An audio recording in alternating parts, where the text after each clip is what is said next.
Good morning, dear students. In last lecture, we have studied about pedigree analysis, and today we are moving towards genetic disorders. Okay, particularly these genetic disorders are because of some errors in the genes coding for a particular normal trait, और उसी की वजह से ये disorders manifest होते हैं, express होते हैं पर्सन में. It is following Mendelian principles. तो पेडिग्री एनालिसिस के थ्रू ये जो डिसऑर्डर्स हैं, जेनेटिक डिसऑर्डर्स, उसको ट्रेस करना वो पॉसिबल हो सकता है. उसकी हिस्ट्री, डिजीज की, डिसऑर्डर की जो हिस्ट्री है, वो उसका फ्यूचर प्रेवलेंस क्या रहेगा उस फैमिली में, उसको भी हम एनालाइज कर सकते हैं through pedigree analysis. So let's discuss about genetic disorders, one of the important part.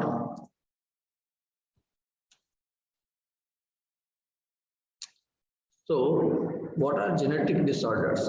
The genetic disorders are the disorders due to change in genes or chromosomes. Okay. अब ये जो जेनेटिक डिसऑर्डर्स है उसमें भी दो तरह के डिसऑर्डर्स हैं. एक तो है मेंडेलियन और दूसरे हैं क्रोमोसोमल्स. ओके, मेंडेलियन डिसऑर्डर इसलिए बोला गया है कि it is fulfilling Mendelian principles, law of dominance, law of segregation, law of independent assortment, ये फुलफिल होते हैं यहाँ पे, और उसी की वजह से हम उसको ट्रेस भी कर सकते हैं. दूसरे होते हैं क्रोमोसोमल डिसऑर्डर्स. ओके, सो दोनों ही अलग अलग पार्ट में इसको हम स्टडी करने वाले हैं. आज हम डिस्कस करने वाले हैं मेंडेलियन डिसऑर्डर्स के बारे में. मेंडेलियन डिसऑर्डर्स के कुछ एग्जाम्पल जो आपके सिलेबस में दिए गए हैं, उसमें एक है haemophilia, sickle cell anaemia, colour blindness, phenylketonuria, thalassaemia, cystic fibrosis. ये डिस्कस किए गए हैं आपके टेक्स्ट में. जबकि जो क्रोमोसोमल डिसऑर्डर्स हैं उसमें Down syndrome, Klinefelter syndrome, Turner syndrome, ये तीन डिस्कस किए गए हैं. Okay, so we are going to discuss about Mendelian disorders today.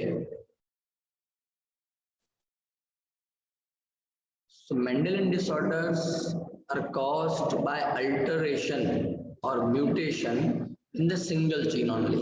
Okay, Mendelian disorders जो है, it is having certain limitations. Limitations मतलब disorder की कोई limitation नहीं है, but it is because of mutation, or you can say error or change in single gene.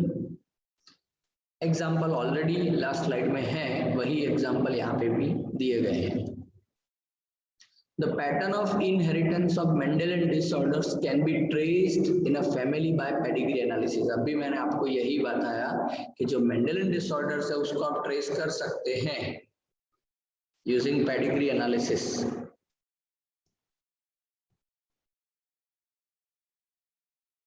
Mendelian disorders may be dominant or recessive. ये हमारा कल का discussion है. ओके, कल इसके बारे में हमने पूरे सभी तरह के पेडिग्री पढ़े हैं. ओके, तो मेंडेलियन डिसऑर्डर्स में भी डोमिनेंट और रिसेसिव, जैसे यहाँ पे दिया गया है pedigree analysis of autosomal dominant trait. Example इसका दिया हुआ है myotonic dystrophy. Okay, autosomal dominant, कल इसके बारे में बताया हुआ है, उस लेक्चर को वापस देखिए.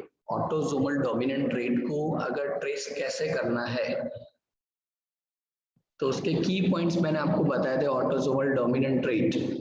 ओके, अब एक मिसकंसेप्शन होता है स्टूडेंट्स के दिमाग में बहुत बार, डोमिनेंट होता है वो हमेशा नॉर्मल ही होता है, ऐसा नहीं है. ओके, बहुत बार डोमिनेंट अलील जो है वो एबनॉर्मल होता है, इसीलिए तो autosomal dominant, X link dominant, ऐसे भी तो ट्रेट है, ऐसे भी तो डिसऑर्डर्स हैं, वरना सिर्फ रिसेसिव ही नहीं होते. ओके, दूसरा है pedigree analysis of autosomal recessive trait sickle cell anaemia. I think यहाँ पे ये सारी चीजें अभी मैं रिपीट नहीं कर रहा हूँ। How to analyse autosomal dominant trait, autosomal recessive trait, sex link trait, उसमें X link dominant, X link recessive और वाई लिंक, क्योंकि पूरा कल का लेक्चर हमारा उसी के लिए डेडिकेटेड था। आप उस पूरे वीडियो को वापस रिवाइज करिए इसको समझने के लिए वापस। Okay, pedigree analysis helps to understand whether the trait is dominant और रिसेसिव। ओके, ये पेडिग्री एनालिसिस का काम है। ओके, वैसे सिर्फ डोमिनेंट और रिसेसिव ही पता नहीं चलता है पेडिग्री एनालिसिस से। Pedigree analysis help to understand whether the trait is autosomal और सेक्स लिंक। ओके, ये भी पता चलता है। Number 2, whether the trait is dominant और रिसेसिव, ये भी पता चलता है। मतलब कौन से क्रोमोसोम उस डिफेक्टिव जीन को कैरी कर रहे हैं वो भी पता चलेगा, और वो अलील जो है वो डोमिनेंट है या रिसेसिव वो भी पता चलेगा। That is the function of, और you can say application of pedigree analysis. So first disorder that is haemophilia, जिसके लिए हम वर्ड यूज करते हैं रॉयल फैमिली डिजीज, जैसे यहाँ पे लिखा है royal disease. So what is haemophilia? तो कल सभी पेडिग्री पढ़े थे हमने, उसके रिलेटेड अब यहाँ पे एग्जाम्पल्स के थ्रू इसको हम रिवाइज कर रहे हैं, सिर्फ ऐसा ही है। तो haemophilia is sex link recessive disease, और जब सेक्स लिंक डिजीज होता है उसमें अगर रिसेसिव डोमिनेंट वर्ड आता है तो हमेशा वो एक्स लिंक ही होगा, क्योंकि वाई लिंक में डोमिनेंट रिसेसिव जैसा कुछ नहीं होता है। सो हीमोफीलिया इज सेक्स लिंक, या तो आप बोल सकते हैं more precisely it is x link recessive disease. In this a protein involved in the blood clotting is affected. Okay, तो हमें पता है 11th में हमने पूरा ब्लड क्लोटिंग का प्रोसेस हमने पढ़ा है, उसमें जो ब्लड क्लोटिंग फैक्टर्स हैं हीमोफीलिया में, वो ब्लड क्लोटिंग फैक्टर्स प्रोड्यूस नहीं होते हैं, और अगर नहीं होंगे तो अगर किसी को कुछ लगा, वाउंड हुआ, okay, so at that time blood flow will be continuous, वो स्टॉप नहीं होगा, क्योंकि क्लॉटिंग फैक्टर का काम क्या है? क्लॉटिंग फैक्टर्स प्रोटीन जो है वो जहाँ पे बाउंड हुआ है वहां पे एक सरफेस बना देते हैं, एक लेयर बना देते हैं, और वो पूरा थिकनिंग हो जाता है, और उसकी वजह से ब्लड फ्लो बाहर आना जो है वो बंद हो जाता है, आउटवर्ड फ्लो बंद हो जाएगा पूरा। लेकिन जबकि यहाँ पे ब्लड क्लोटिंग फैक्टर ही नहीं है, तो फिर तो अगर किसी पर्सन को वाउंड होगा तो फिर वहां से कांस्टेंट ब्लड फ्लो होने वाला है, उसको स्टॉप नहीं किया जा सकता। और अगर ब्लड फ्लो कॉन्स्टेंटली हुआ तो obviously it is going to have deleterious effect on the person who is suffering, उसकी डेथ हो सकती है कांस्टेंट ब्लड फ्लो की वजह से। A simple cut results in non stop bleeding, क्योंकि क्लॉटिंग नहीं होने वाला है। It is controlled by a pair of allele, capital H and small h. Okay. अब देखिए यहाँ पे लिखा है एक्स लिंक रिसेसिव डिजीज, मतलब पहले हम बात करेंगे एक्स लिंक। इसका मतलब ये जो जीन एच है, अभी मैं कैपिटल्स या स्मॉल लेटर की बात नहीं कर रहा हूँ, जीन एच, ये जीन एच कहाँ पे लोकेटेड है? तो it is located on x chromosome. अब वो डोमिनेंट है या रिसेसिव वो बात की बात है, लेकिन ये जीन एच का लोकेशन कहाँ पे है? तो it is located on x chromosome. Now capital H is normal allele and small H is responsible for haemophilia. अब देखिए कैपिटल एच नॉर्मल allele है, इसका मतलब ब्लड क्लॉटिंग फैक्टर बनेंगे जहां जहां कैपिटल एच प्रेजेंट होगा वहां पे, और स्मॉल एच अगर वहां पे होगा तो फिर क्लॉटिंग फैक्टर नहीं बनेंगे। मेंडल को रिवाइज करिए वापस, homozygous dominant that is capital H H, तो वहां पे तो स्मॉल एच नहीं है, तो ब्लड क्लॉटिंग फैक्टर अच्छे से बनेंगे, एफिशिएंटली बनेंगे, तो वहां पे उस पर्सन को हीमोफीलिया नहीं हो सकता है। Now heterozygous condition, capital H small H, वहां पे भी एक कैपिटल एच है, लॉ ऑफ डोमिनेंस अगेन, तो वहां पे भी आपको उस पर्सन में हीमोफीलिया देखने नहीं मिलेगा, लेकिन उस पर्टिकुलर पर्सन के पास एक स्मॉल एच तो है, the person can become carrier and small H H ये हो रहा है, तो ऑब्वियसली इट इज हीमोफीलिया। ऐसा ये अगर नॉर्मल ऑटोसोम के ऊपर होता तो ऐसे पेडिग्री बन सकती थी, बहुत सिंपल था, लेकिन ये अपना जो जीन एच है वो एक्स क्रोमोसोम के ऊपर लोकेटेड है, तो जितना अभी हमें दिख रहा है वो कैपिटल एच स्मॉल एच है, तो वो बचा लेगा। ओके, एक स्मॉल एच है और दूसरा कैपिटल एच है, वो बचा लेगा ऐसा लगता है, लेकिन वो फीमेल के लिए पॉसिबल हो सकता है, मेल के लिए नहीं। ओके, देखते हैं पूरा उसका चार्ट भी, देखिए यहाँ पे जैसे एक्स लिंक है ना, इसलिए एक्स एच कैपिटल दिखा है आपको, तो ये नॉर्मल फीमेल होगी, इसको हीमोफीलिया नहीं होगा। X capital H X small H ये हेट्रोजाइगस कंडीशन है, इट इज हेट्रोजाइगस फीमेल और वो कैरियर होगी। क्यों? कैरियर ऐसे पर्सन होते हैं विच आर स्लीपर सेल्स, आप बोल सकते हैं। स्लीपर सेल का मतलब है वो कल्प्रिट्स तो हैं लेकिन दिखते नहीं हैं। ओके, तो ये जो फीमेल होगी वो तो नॉर्मल हेल्दी ही बिहेव करेगी, उसमें ब्लड क्लॉटिंग होगा, लेकिन उसके पास एक ऐसा अलील है जो अभी एक्सप्रेस नहीं हो रहा है, लेकिन नेक्स्ट जनरेशन में हो सकता है। इसी लिखा है she may transmit the disease to sons. क्यों सन्स? एक्स एच, डॉटर के लिए चांसेस कम हो जाते हैं। मैंने कल ही बताया था कि एक्स लिंक रिसेसिव मेल में ज्यादा एक्सप्रेस होता है, तो सन में तो अगर ये एक्स स्मॉल एच वाला क्रोमोसोम गया उसके सन में, तो फिर तो एक्सप्रेस होना ही होना है, क्योंकि फादर ने तो वाई क्रोमोसोम दिया है, Y chromosome is not counter part of X chromosome. तो ये अगर एक्स स्मॉल एच वाला क्रोमोसोम जाएगा किसी सन के लिए जो जाइगोट बना है उसमें, तो फिर तो वो एक्सप्रेस होना पक्का है। एक्स स्मॉल एच ये हीमोफिलिक फीमेल है, एक्स कैपिटल एच वाई ये नॉर्मल मेल है, X small H Y haemophilic male है। ये स्टूडेंट्स ये बहुत सिंपल है, सेक्स डिटर्मिनेशन के लिए जो हम क्रॉस करते हैं वही क्रॉस अगर हम यहाँ पे करें तो हमें सभी कंडीशंस क्लियर हो जाएगी, कौन हीमोफिलिक बनने वाला है, कौन कैरियर बनने वाला है, कौन हेल्दी होगा। अब आप देखो मेल के लिए कैरियर कंडीशन पॉसिबल ही नहीं है।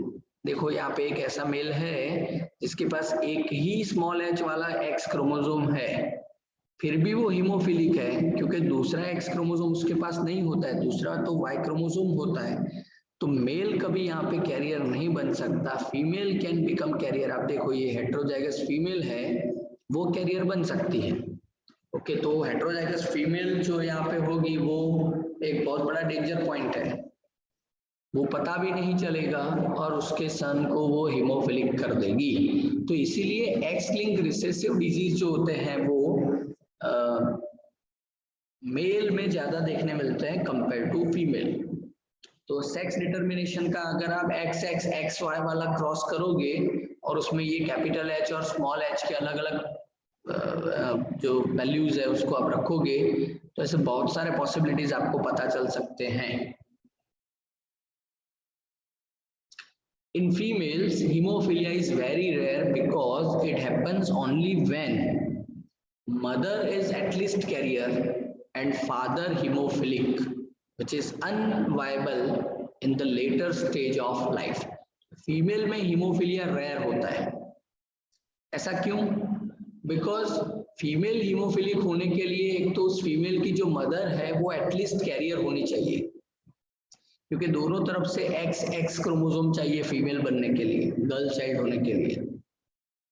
ओके, तो मदर एटलीस्ट कैरियर होनी चाहिए स्मॉल एच के लिए, और फादर तो हीमोफिलिक होना ही चाहिए, तभी तो ऐसा क्रॉस पॉसिबल हो सकता है। देखिए कैसे, कैन सी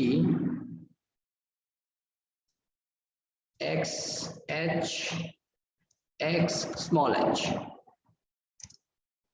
और फादर जो है एक्स स्मॉल एच वाई।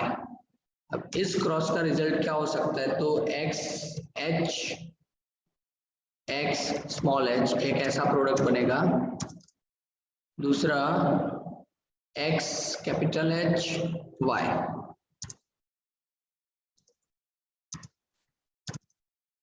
फिर X small H X small H, then X small H Y. अब आप देखो यहाँ पे ये मदर जो है वो कैरियर है, X capital H X small H, तो ये खुद तो कैरियर है, और उसका जो हस्बैंड है फीमेल का वो हीमोफिलिक है, एक्स स्मॉल एच वाई है। तो कैसे प्रोडक्ट बन सकते हैं? आप देखो, ये हो जाएगा कैरियर फीमेल, ये होगा नॉर्मल मेल। यहाँ पे देखिए ये जो फीमेल है वो हीमोफिलिक है, तो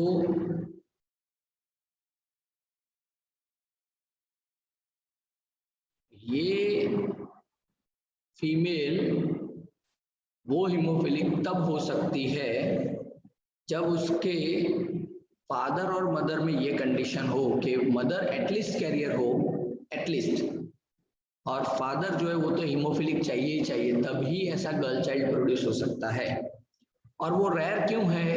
क्योंकि फादर अगर हीमोफिलिक होगा, ऐसे फादर का सरवाइव होने के चांसेस भी बहुत कम है।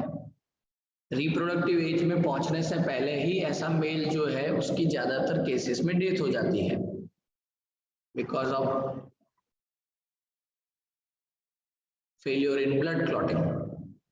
ओके, तो मेल ज्यादातर केसेस में यहाँ पे हीमोफिलिक होते हैं। और क्यों? तो मेल हीमोफिलिक होने के लिए फादर हीमोफिलिक होने की जरूरत नहीं है, मदर भी हीमोफिलिक होने की जरूरत नहीं, मदर सिर्फ कैरियर होगी तब भी मेल हीमोफिलिक हो सकता है।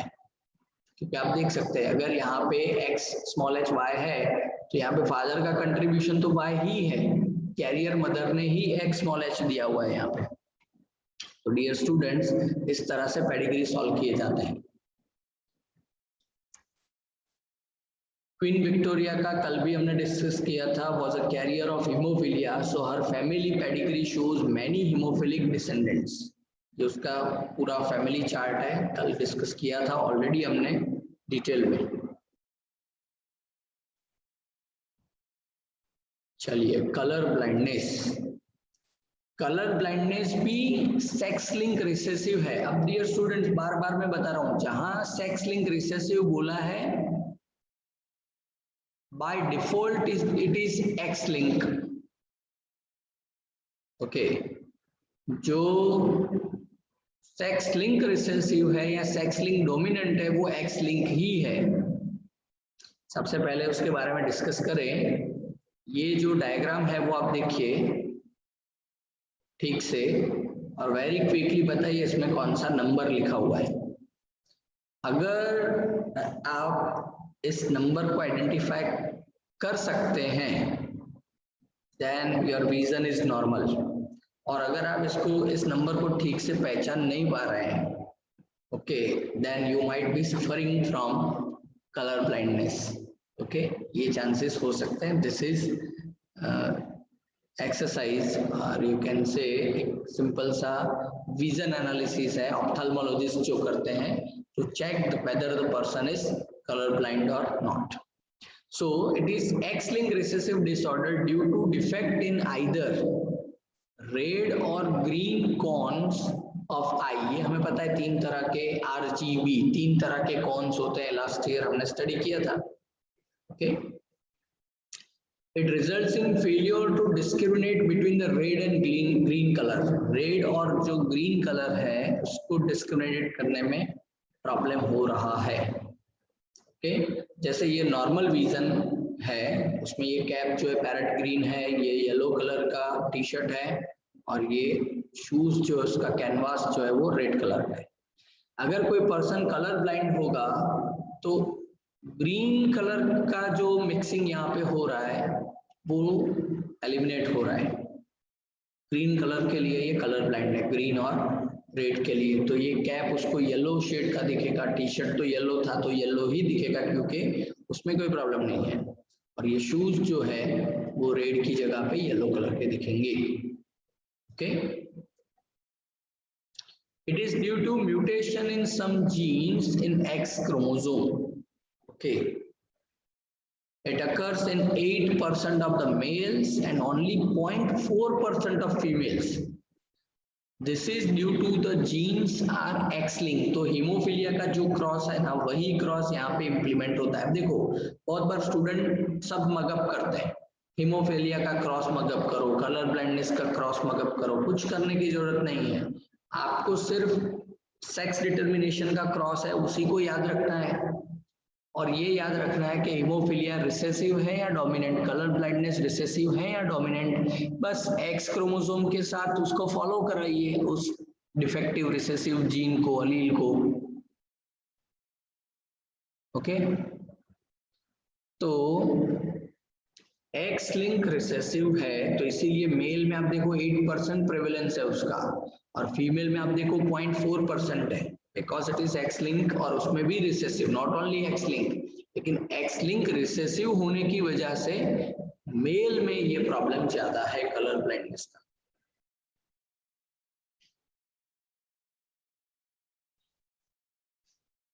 सो यहाँ पे आप देखिए इनहेरिटेंस ऑफ कलर ब्लाइंडनेस आपको दिखाया गया है कि जैसे ये जो है वो कैरियर वुमेन है और ये नॉर्मल मेल है। कैरियर कैसे पता चला, तो ये ऑरेंज कलर का जो अलील दिखाया है वो नॉर्मल है, और ये वाइट कलर का that is colour blind. Okay, तो अब देखो ये हेटेरोजाइगस कंडीशन है, इसलिए इसको सिंबलाइज भी ऐसे 50-50 करके दिखाया है, और ये मेल जो है वो नॉर्मल है। ओके, वो कलर ब्लाइंड नहीं है। अब ऐसे अगर फीमेल और मेल के बीच में मैरिज हो रहे हैं तो इन फ्यूचर क्या हो सकता है, आप देखिए फीमेल कैरियर मेल नॉर्मल, तो देखो एक गर्ल चाइल्ड नॉर्मल होगी क्योंकि एक नॉर्मल एक्स क्रोमोसोम मदर ने दिया, एक नॉर्मल एक्स क्रोमोसोम फादर ने दिया, तो एक गर्ल चाइल्ड नॉर्मल हो जाएगी। दूसरी गर्ल चाइल्ड है उसमें ये हो सकता है एक एबनॉर्मल दैट इज रिसेसिव अलील वाला एक्स क्रोमोसोम मदर ने दिया, और नॉर्मल वाला तो फादर ने दिया, तो उसकी वजह से वो खुद तो नॉर्मल होगी लेकिन वो कैरियर हो जाएगी, आप देख सकते हैं यहाँ पे।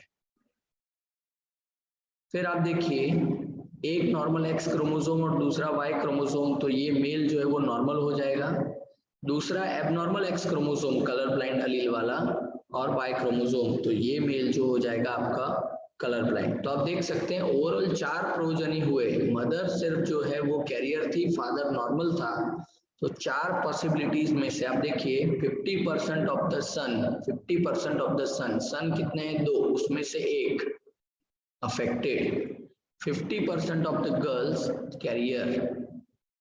अब अगर आप देखो 50% गर्ल कैरियर, 50% बॉय अफेक्टेड, ये ओवरऑल की बात हो रही है, गर्ल्स और बॉय में अलग अलग करके हम बात कर रहे हैं। लेकिन अब जब हम ओवरऑल प्रोजनी की बात करेंगे, ऑफस्प्रिंग्स की, तो क्या हो जाएगा, तो प्रोपोर्शन चेंज हो जाएगा। इसलिए क्वेश्चन में ठीक से पढ़ना है, बॉय या गर्ल वर्ड यूज किया है या चिल्ड्रन वर्ड यूज किया है, प्रोजनी वर्ड यूज किया। अब देखो यहाँ पे क्या डिफरेंस हो जाएगा, देखिए अगर मैं बोलता हूँ कि what proportion of girls will be carrier, तो आप बोलोगे 50%, what proportion of the boys will be affected, तो आप बोलोगे 50%। लेकिन मैं अगर ऐसा पूछूं ओवरऑल चिल्ड्रन में से what proportion of children are affected, तो अब रेशियो 50% नहीं होगा, 25% हो गया। क्यों, मैंने ओवरऑल सभी के बारे में पूछ लिया। मैंने चिल्ड्रन बोला है, बॉय या गर्ल नहीं बोला है। What proportion of the children will be carrier, तो 25%। ओके, तो इस तरह से चेंज होगी, अगर आपने ठीक से पढ़ना पड़ेगा।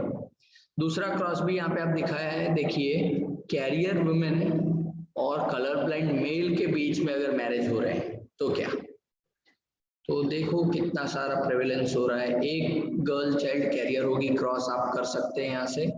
एक गर्ल चाइल्ड भी कलर ब्लाइंड होगी, क्योंकि गर्ल चाइल्ड कलर ब्लाइंड होने के लिए फादर कलर ब्लाइंड होना चाहिए, मदर एटलीस्ट कैरियर होनी चाहिए। जो अभी हीमोफीलिया के बारे में देखा था वही चीज है, ये सिर्फ डिजीज का नाम बदला है और कुछ नहीं है।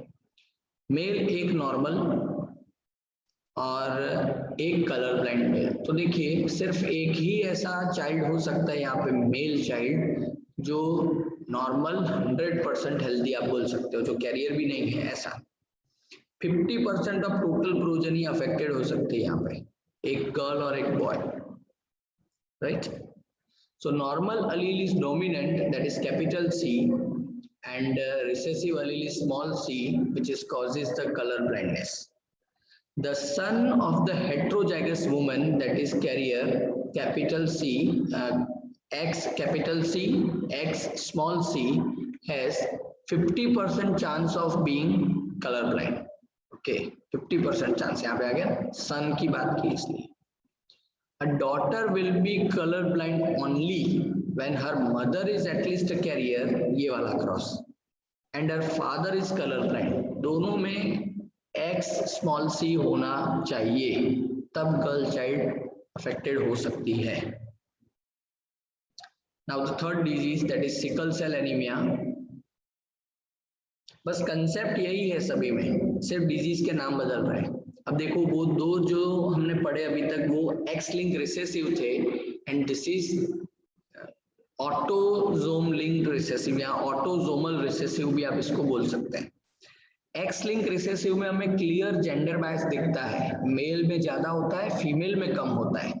लेकिन ऑटोजोम रिसेसिव में या ऑटोजोमल डोमिनेंट में ऐसा कोई जेंडर बायस देखने नहीं मिलेगा। Sickle cell anaemia is one such disease, so it can be transmitted from parents to the offspring when both the parents are carrier. Okay, भले ही रिसेसिव है लेकिन यहाँ पे दोनों पेरेंट कम से कम कैरियर होने चाहिए, मतलब हेट्रोजाइगस होने चाहिए for the gene which is affected. This disease is controlled by a pair of alleles, that is HBA and HBS. अब यहाँ पे हम X नहीं लिखेंगे, क्यों? वहां पे कंपलसरी दिखाना है कि इट इज X लिंक, इसीलिए हम वैसे वहां पे लिखते हैं। ये X लिंक नहीं है, ऑटोसोम लिंक है, तो इसलिए हमें यहाँ पे पर्टिकुलरली X या Y क्रोमोसोम दिखाने की जरूरत नहीं है, क्योंकि उनका कोई लेना देना नहीं है, यहाँ पे ऑटोसोमल है। तो HB जीन जो है वो इसको गवर्न करता है। HBA is normal and HBS is sickle cell. Homozygous dominant, देखिए क्या क्या हो सकता है। होमोजाइगस डोमिनेंट ये कंप्लीट मेंडल जैसा केस बनेगा यहाँ पे, तो वहां पे जेंडर की वजह से मेल फीमेल में कंडीशन चेंज हो जाती थी, एक्स लिंक था इसलिए। यहाँ पे ऐसा नहीं होने वाला है। देखो कंप्लीट होमोजाइगस डोमिनेंट, HBA तो normal, heterozygous that is HBA HBS ये कैरियर, और ये सिकल सेल ट्रेट वाला, मतलब इन फ्यूचर ये डोनेट कर सकता है डिजीज। अब देखो यहाँ पे एक्स लिंक रिसेसिव में फीमेल कैरियर हो सकती है, मेल कैरियर नहीं हो सकता है, चाहे फिर वो हीमोफीलिया हो या कलर ब्लाइंडनेस हो।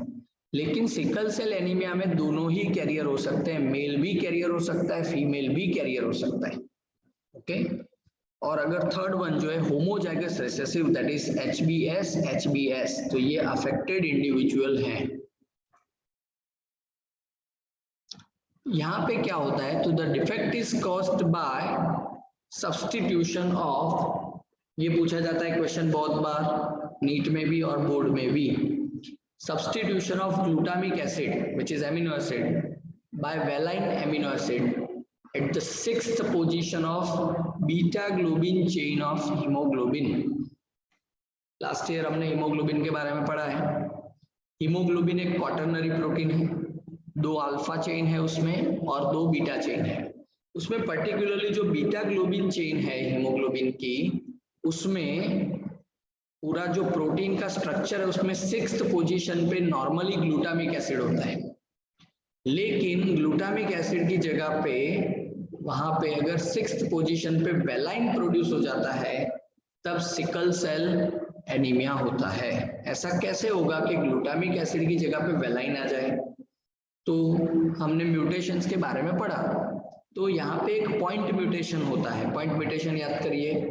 सो this is due to single base substitution at the 6th codon. देखिए 6th पोजीशन का एमिनो एसिड मतलब कोडोन नंबर भी 6 होगा, triplet codon. 1 triplet codon is equal to 1 amino acid, और एक ट्रिपलेट कोडोन में 3 न्यूक्लियोटाइड होते हैं डीएनए लेवल पे और आरएनए लेवल पे। तो single base substitution at the 6th codon of beta globin gene, वहां पे जनरली ग्लूटामिक एसिड के लिए जो था वो GAG था। ओके, कोडोन जो है ग्लूटामिक एसिड के लिए आरएनए में वो GAG था, उसकी जगह पे GUG हो जाता है। अगर GAG, देखिए मिससेंस म्यूटेशन हुआ, ये मिससेंस याद करिए, गलत सेंस हो गई। GAG अगर होता तो ग्लूटामिक एसिड बनता, तो नॉर्मल हीमोग्लोबिन बनता, लेकिन GAG में क्या हुआ, A का रिप्लेसमेंट हो गया U से और ये बन गया GUG। ओके, तो ग्लूटामिक एसिड की जगह पे ये बना वेलाइन। ओके, तो देखिए यहाँ पे देख सकते हैं, ये नॉर्मल हीमोग्लोबिन जीन जो है, जीन की बात कर रहे हैं डीएनए लेवल पे, CTC GAG, और mRNA भी जो इसका बनेगा दैट विल बी GAG, क्योंकि CTC is a coding sequence. ये चैप्टर नंबर 6 में और ज्यादा क्लियर होगा। ये डबल स्टैंडर्ड है, और डबल स्टैंडर्ड में हमें कॉम्प्लीमेंट्री बेस पेयरिंग पता है कि C के सामने G होता है, T के सामने A होता है, C के सामने G होता है। तो डबल स्टैंडर्ड डीएनए में से जब आरएनए बनता है mRNA, तो वो भी कॉम्प्लीमेंट्री होता है, और वो कॉम्प्लीमेंट्री किसका बनेगा, CTC का कॉम्प्लीमेंट्री बनेगा। तो C का कॉम्प्लीमेंट्री G बनेगा, T का कॉम्प्लीमेंट्री A बनेगा, C का कॉम्प्लीमेंट्री अगेन G बनेगा। ये 6th कोडोन है, इसके आगे पहले 5 कोडोन है। ओके, ऐसा यहाँ पे हुआ। ओके, तो आप देख सकते हैं यहाँ पे ये आपका नॉर्मल हीमोग्लोबिन है, ऊपर का जो चेन दिखाया है, ये 6th पोजीशन आप देख सकते हैं ग्लूटामिक एसिड का। लेकिन क्या हुआ, यहाँ पे GAG की जगह पे GUG हुआ, तो ये 6th पोजीशन पे वेलाइन बन गया, और उसकी वजह से ये पूरा हीमोग्लोबिन का जो स्ट्रक्चर है वो डिस्टॉर्ट हो गया है, and it is now sickle shape. और उसकी वजह से RBC का भी शेप चेंज होता है। ओके, तो डियर स्टूडेंट्स,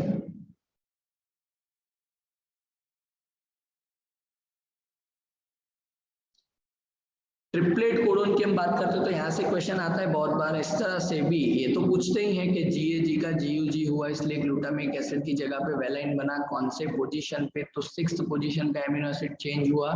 6th पोजीशन का एमिनो एसिड, इसका मतलब है 6th नंबर का ट्रिपलेट कोडोन भी। लेकिन नंबर ऑफ न्यूक्लियोटाइड भी पूछ सकते हैं, कौन से न्यूक्लियोटाइड में म्यूटेशन हुआ, कौन से नंबर के न्यूक्लियोटाइड में। तो अब देखो, फर्स्ट एमिनो एसिड उसका एक ट्रिपलेट कोडोन, तो 3 न्यूक्लियोटाइड, फिर इसके भी 3, इसके भी 3, 4th के भी 3, 5th के भी 3, तो 3 × 5 15 न्यूक्लियोटाइड हो गए। फिर 6th में ही प्रॉब्लम हो रहा है। 6th में भी आप देखो 16 नंबर का G जो है वो तो G ही रह रहा है। ओके, तो वो नॉर्मल है 16। 17 नंबर का न्यूक्लियोटाइड देखो एक ही जगह पे U हो गया, तो इसका मतलब है 17th नंबर का जो न्यूक्लियोटाइड है उस जीन का, उसमें ये पॉइंट म्यूटेशन होता है 17th नंबर का न्यूक्लियोटाइड। ओके, और उसी की वजह से glutamic acid is converted into valine. तो म्यूटेंट हीमोग्लोबिन मॉलिक्यूल का क्या होगा फिर, it undergoes polymerization under low oxygen tension, causing the change in shape of the RBC from biconcave disc to elongated sickle like structure. तो क्या होता है यहाँ पे प्रॉब्लम, नॉर्मल जो आरबीसी होते हैं वो बाइकॉन्केव डिस्क शेप होते हैं ऐसे, दिस वन, और उसका सेक्शन वाइज व्यू भी हमें यहाँ पे दिख रहा है। लेकिन सिकल सेल ट्रेट अगर किसी में हुआ तो जो हीमोग्लोबिन है आरबीसी के अंदर उसका पॉलीमराइजेशन हो जाता है लो ऑक्सीजन टेंशन में, जब ऑक्सीजन का प्रेशर कम होता है तब, और उसकी वजह से क्या होगा, तो हीमोग्लोबिन का जो स्ट्रक्चर चेंज हो रहा है पॉलीमराइजेशन होने की वजह से, पूरा चेन बन रहा है, आप देख सकते हैं। वैसे हीमोग्लोबिन के जो स्ट्रक्चर आप देख सकते हैं अंदर जो स्मॉल बॉल साइज, क्योंकि वो स्फेरिकल है हीमोग्लोबिन स्ट्रक्चर। लेकिन सिकल सेल वाला प्रॉब्लम हुआ तो आप देख सकते हैं ऐसा चेन शेप में आ जाता है हीमोग्लोबिन पॉलीमराइजेशन की वजह से, तो उसकी वजह से आरबीसी का स्ट्रक्चर भी चेंज होता है। और आप देखिए नॉर्मल आरबीसी है तो आर्टरीज और वेन्स में से अच्छे से पास ऑन हो सकते हैं, लेकिन जब ये सिकल सेल होते हैं तो आप देखिए यहाँ पे कंजेशन हो गया, ब्लॉकेज हो गया, ओके, और अल्टीमेटली पर्सन की डेथ भी होती है। Okay, now the next is phenylketonuria, PKU। phenylketonuria के लिए एक वर्ड यूज होता है which is an inborn error of metabolism। phenylketonuria is inborn error of metabolism, okay, it is autosomal recessive trait, okay।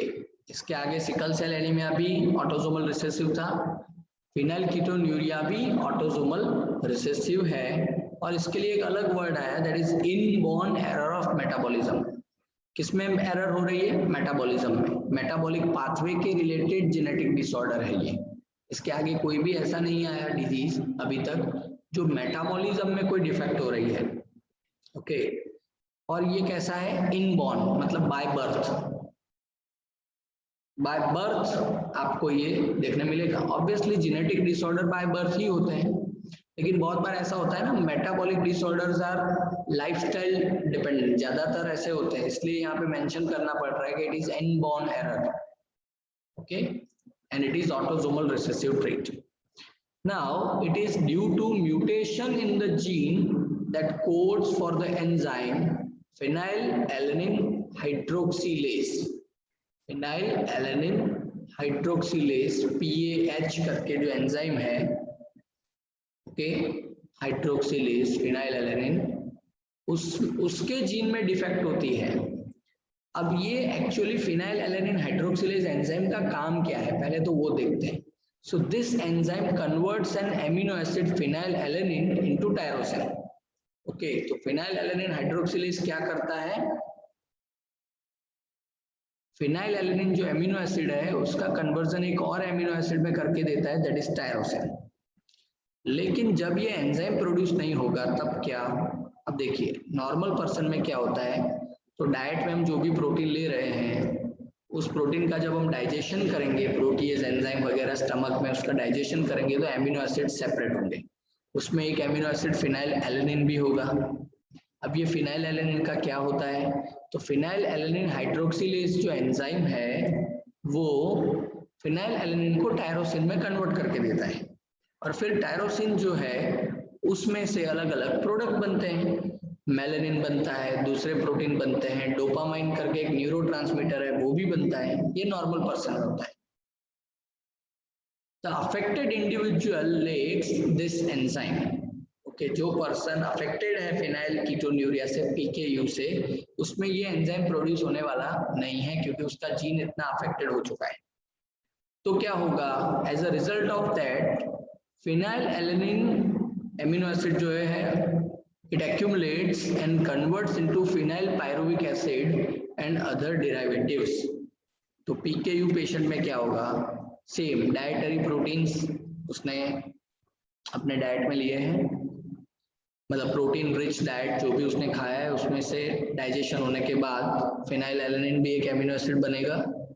अब बाद में जो चलना चाहिए फिनाइलएलानिन हाइड्रोक्सिलेज वो नहीं है एंजाइम, और इसीलिए वो टायरोसिन में कन्वर्ट नहीं होगा। टायरोसिन में कन्वर्ट नहीं होगा तो आगे भी कुछ और बनने वाला नहीं है, melanin and all this.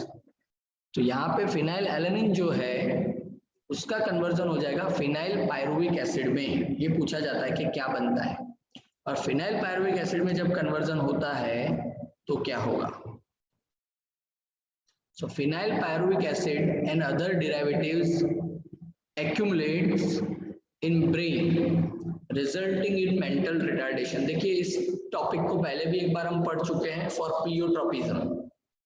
Okay, एक ही जीन में डिफेक्ट हो रहा है, बहुत सारे मैनिफेस्टेशन हो रहा है प्लियोट्रोपिज्म, उसके लिए हमने इसको ऑलरेडी इसी चैप्टर में पढ़ा हुआ है आगे।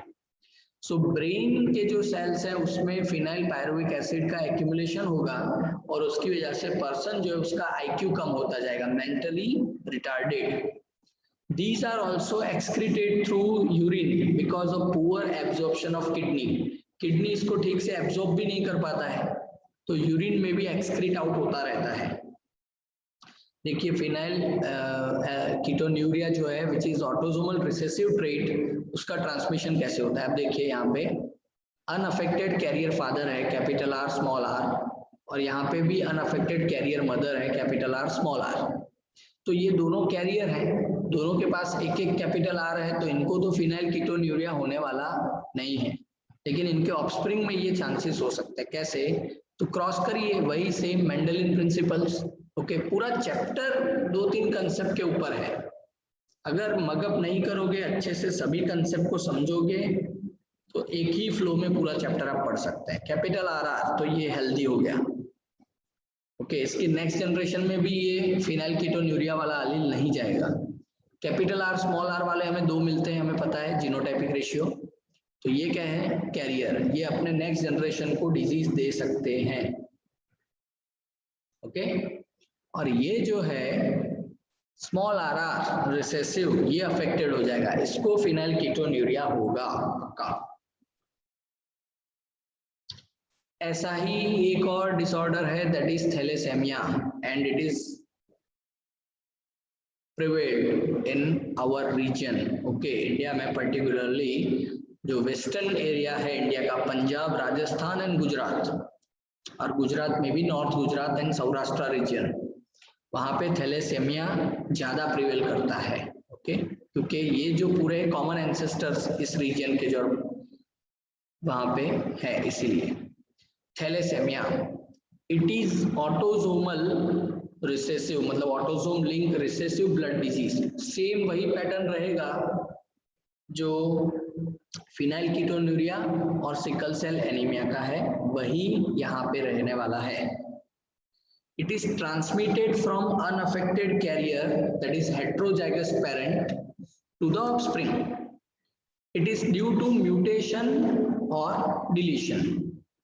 ओके, म्यूटेशन और डिलीशन ऑफ द जीन, उसकी वजह से होता है। It results in reduced synthesis of one of the alpha और beta globin chains of haemoglobin. देखिए सिकल सेल एनीमिया भी एक तरह का एनीमिया है, थैलेसेमिया भी एक तरह का एनीमिया है, लेकिन डिफेक्ट क्या है, दोनों में डिफरेंस क्या है।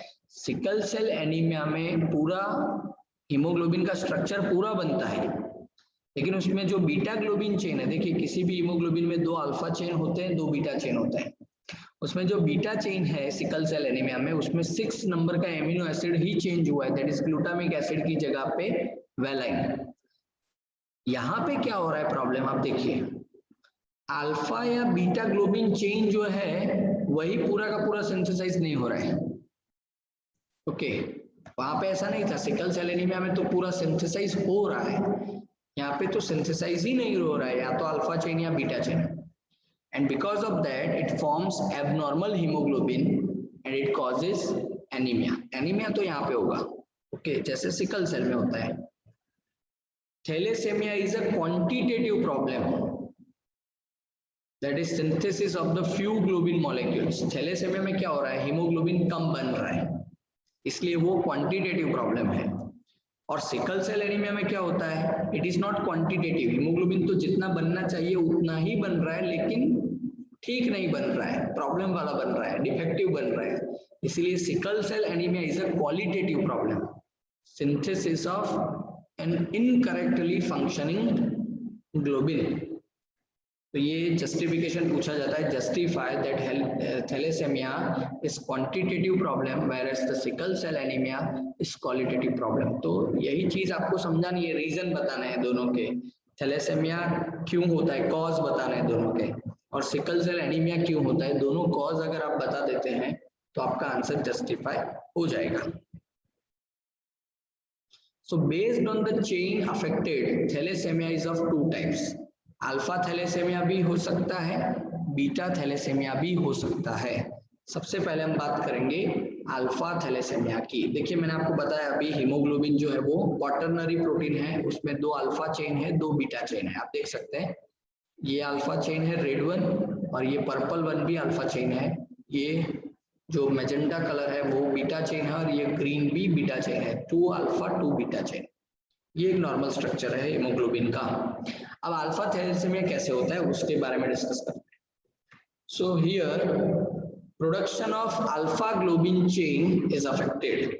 डियर स्टूडेंट्स, आपके पास जो टेक्स्ट बुक्स हैं उसमें अगर करेक्शन नहीं किया है तो आप इसको ठीक से देखिएगा। थैलेसेमिया वाली थियरी में अल्फा थैलेसेमिया जहाँ पे वहां पे भी अल्फा ही लिखा है, और बीटा थैलेसेमिया के लिए भी अल्फा ही लिख दिया गया है। टाइपिंग एरर है वहां पे, करेक्ट करिएगा अगर आपके टेक्स्ट बुक में ये नए टेक्स्ट बुक में अगर करेक्ट होके नहीं आया है तो। Okay, production of alpha globin chain is affected alpha thalassaemia में, नाम से ही पता चलता है। It is controlled by 2 closely linked genes, that is HBA1 and HBA2 on chromosome number 16 of each parent। अब ये पूछा जाता है अल्फा थैलेसेमिया कंट्रोल करने वाला क्रोमोसोम कौन सा और कौन से जीन है। HBA1 HBA2 ये 2 जीन जो है वो थैलेसेमिया को कवर कर रहे हैं, अल्फा थैलेसेमिया को। And this 2 genes are located closely on chromosome number 16। आप देख सकते हैं यहाँ पे क्रोमोसोम नंबर 16 का होमोलोगस पेयर आपको दिखा है, उसमें HBA1 का पेयर और ये HBA2 का पेयर। अब HBA1 और HBA2 क्या फॉलो करेंगे, मॉर्गन के रूल्स फॉलो करते हैं। आप देखिए लिंकेज होगा इनके बीच में। तो म्यूटेशन और डिलीशन ऑफ 1 और more of the 4 genes causes the disease. ये 4 जीन हो गए, HBA1 के 2 कॉपी, HBA2 के 2 कॉपी, ये 4 जीन हो गए। यहाँ बोल सकते हैं more correctly, more precisely it is 4 alleles. तो अगर किसी अलील का भी डिलीशन हो गया यहाँ से चारों में से, या तो डिफेक्ट हो गया यहाँ पे म्यूटेशन हो गया, तो अल्फा थैलेसेमिया होंगे। देखो एक अलील का हुआ, उससे ज्यादा 2 अलील में फील होगा आपको अल्फा थैलेसेमिया, 3 में 4 में क्वांटिटेटिव, जितना डिफेक्ट ज्यादा बढ़ा उतना यहाँ पे अल्फा थैलेसेमिया का जो प्रेवलेंस है वो भी बढ़ेगा। The more genes affected या more alleles affected, the less alpha globin molecules are produced। 4 अलील हैं अल्फा ग्लोबिन बनाने के लिए, जितने ज्यादा अलील डिफेक्टिव होंगे या डिलीटेड हो जाएंगे उतना ज्यादा ही अल्फा थैलेसेमिया होगा, क्योंकि उतना कम प्रोडक्शन अल्फा ग्लोबिन चेन का होने वाला है। ओके, ऐसे ही beta thalassaemia. So beta thalassaemia कैसे होता है, तो here production of beta globin chain is affected. It is controlled by single gene HBB on chromosome number 11 of each parent. आप देख सकते हैं बीटा ग्लोबिन चेन बनाने के लिए सिर्फ एक ही जीन चाहिए, okay, that is HBB। So mutation of 1 or both the genes, या तो अलील्स भी आप बोल सकते हैं, mutation of 1 or both the genes और alleles can cause the disease. दोनों में से एक में भी हुआ तो ये थैलेसेमिया कॉज कर सकता है। और ये भी क्वांटिटेटिव होगा, एक से ज्यादा 2 में प्रॉब्लम होगी तो उतना ही प्रॉब्लम थैलेसेमिया का बढ़ेगा, इसलिए ये क्वांटिटेटिव है। So dear students, today we have discussed about, ये सारे क्वेश्चन पूछे जाते हैं कौन से क्रोमोसोम पे थैलेसेमिया। अच्छा, थैलेसेमिया के बारे में एक और मैं बात बता देता हूँ। During the young age, whenever students are migrated from school to colleges, okay, in the first year, thalassemia test is compulsory. सभी के लिए. Now government has made it mandatory before marriage, क्योंकि हमारे रीजन में थैलेसेमिया का prevalence ज्यादा है. तो अगर दो thalassaemia minor person, thalassaemia minor का मतलब है कैरियर, दो थैलेसेमिया माइनर पर्सन के मैरिज होते हैं, दो हेट्रोजाइगस पर्सन के, मेल फीमेल के, तो we know that there are 25%, 1/4 Mendel again 1/4 25% chances होंगे कि उनका चाइल्ड थैलेसेमिया मेजर हो सकता है. थैलेसेमिया मेजर का मतलब है थैलेसेमिक. तो ऑब्वियस है जिसको थैलेसेमिया होता है कॉन्स्टेंटली उसको लाइफ टाइम जब तक वो सरवाइव करता है ब्लड ट्रांसफ्यूज करना पड़ता है पीरियोडिकली. अगर ब्लड ट्रांसफ्यूजन बंद कर दिया जाएगा तो उसकी डेथ हो जाएगी, और इसीलिए गवर्नमेंट ने उसको मैंडेटरी किया है. Okay, so obviously near future you have to go through the thalassaemia testing. Okay, so ये एक तरह का जेनेटिक स्क्रीनिंग है. इश्यू कोई नहीं है. ऐसे डिजीज से बचने के लिए क्या करना चाहिए, मतलब अगर कोई एक्स लिंक रिसेसिव है, ऑटोसोमल रिसेसिव ट्रेट है, डोमिनेंट से आप बच नहीं सकते हैं, लेकिन एटलीस्ट रिसेसिव से आप बच सकते हैं. X link recessive as well as autosomal recessive, उससे बचने के लिए क्या करना चाहिए. तो जैसा जीनोटाइप आपका है वैसा आपके पार्टनर का नहीं होना चाहिए जिसके साथ आपके मैरिज होने वाला है. अगर आप थैलेसेमिया माइनर हैं तो सामने आपका हस्बैंड या वाइफ जो भी है वो भी माइनर नहीं होने चाहिए, नहीं तो फिर 25% चांसेस वाला रूल काम करेगा. अगर आप थैलेसेमिया माइनर है मतलब आप तो कैरियर हैं, सामने फिर आपको होमोजाइगस डोमिनेंट ही चाहिए. ओके, तो ब्लड टेस्टिंग से थैलेसेमिया के बारे में पता चल जाता है. वेरी सिंपल टेस्ट है. तो before starting your personal life, okay, इन सभी चीजों का भी ध्यान रखना होता है. Okay, so that you can also have your healthy wealthy life as well as your next generations, okay, वो भी इन सारे disease से बच पाए. Okay, fine. So this is all about today's lecture. Okay, tomorrow we are going to finish this chapter. Okay, chromosomal disorders के बारे में बात करेंगे कल के lecture में. आज हमने जेनेटिक या जीन्स रिलेटेड डिजीज के बारे में, डिसऑर्डर्स के बारे में डिस्कस किया हुआ है. Fine. So have a nice day. If you have any doubts, any queries, please comment or post your questions. All. Have a nice day.